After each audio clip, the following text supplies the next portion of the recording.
La vie est imprévisible. Le contrôle est une illusion. Mais si tout ce que vous poursuivez, le succès, la richesse, la sécurité, n'était que de la vapeur? Et si la clé du bonheur n'était pas d'avoir plus, mais de lâcher prise? Ce soir, on se plonge dans l'un des livres les plus brutalement honnêtes et bouleversants jamais écrits. L'Ecclésiaste. Préparez-vous à tout remettre en question. Bon, parlons de l'Ecclésiaste. L'ultime confrontation à la réalité de la Bible. Ce livre ne mâche pas ses mots. Il regarde la vie, rit et dit « Ouais, bonne chance pour comprendre ça ».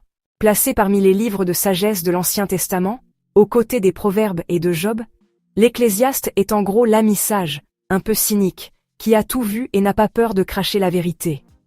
Contrairement aux Proverbes, qui donnent des conseils de vie comme un coach motivateur, et aux psaumes, qui sont tout entiers dévoués au culte et à la poésie, l'Ecclésiaste demande carrément « À quoi bon tout ça ?»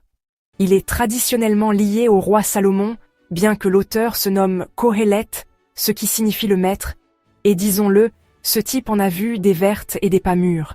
Il avait la sagesse, la richesse et le pouvoir, mais après avoir atteint le sommet, il a réalisé que rien de tout cela ne dure. Sa conclusion principale? Tout est Evel, un mot hébreu signifiant vapeur, souffle, ici un instant et parti l'instant d'après.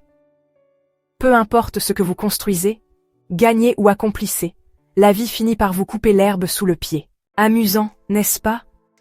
Mais avant de sombrer dans l'angoisse existentielle, l'Ecclésiaste offre une tournure surprenante. Au lieu de courir après le contrôle, il nous invite à savourer les plaisirs simples de la vie. La bonne nourriture, la bonne compagnie, les moments qui comptent vraiment.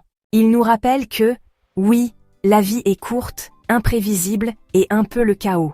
Mais c'est précisément pourquoi nous devrions chérir ce que nous avons. Et bien que le livre ne donne pas de réponse facile, il indique une conclusion solide. Faites confiance à Dieu, embrassez l'humilité et acceptez que certains mystères nous dépassent. C'est la sagesse à l'état brut. Pas une formule toute faite pour le succès, mais un regard honnête sur ce qui compte vraiment quand tout est dit et fait. Je vous laisse en discuter dans les commentaires.